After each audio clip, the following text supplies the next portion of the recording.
আমরা স্পষ্ট করে একটা জিনিস বলি, কিছু উপদেষ্টার মধ্যে আমরা এই আচরণ দেখতে পাচ্ছি যে তারা এখন কোনোভাবে দায় সারা দায়িত্বটা পালন করে নির্বাচনের মধ্য দিয়ে এক্সিট নিতে পারলে হইলো, দেশে থাকুক আর দেশের বাইরে থাকুক।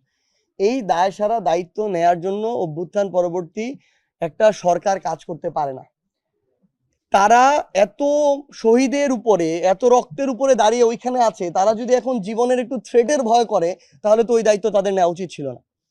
স্পষ্ট কথা, তারা যদি এত কিছু, এত বড় ত্যাগ, এগুলোকে ভুলে গিয়ে শুধুমাত্র ওইটুকু চিন্তা করে, সবাই না গুটি কয়েক, তারা যদি ওইটুকু চিন্তা করে এবং ওইভাবে নেগোসিয়েশনের ভিত্তিতে আগামীতে কারা ক্ষমতায় আসবে ওইটাকে চিন্তা করে তাদের সাথে আলাপ আলোচনার ভিত্তিতে দেশের সিদ্ধান্ত গ্রহণ করে, আমরা মনে করি দেশের মানুষের সামনে তারা মুখ দেখাইতে পারবে না। কোথায় সেফ এক্সিট নিবে?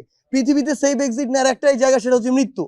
এর চেয়ে তো আর সেফ এক্সিট, এছাড়া কোনো সেফ এক্সিট নাই। আপনি পৃথিবীর যেই প্রান্তে চান সেখানেই বাংলাদেশের মানুষ আপনাকে ধরবে, সোশ্যাল মিডিয়ার মাধ্যমে হোক, সামনাসামনি হোক। সো এত বড় একটা দায়িত্বকে স্কিপ করে, এত রক্তের উপরে একটা অর্জনকে স্কিপ করে কেউ যদি সেফ এক্সিটের কথা ভাবে, এই সেফ এক্সিট সম্ভব না। আমার এই শহীদ মায়েরা তাদেরকে ছেড়ে দিবে না।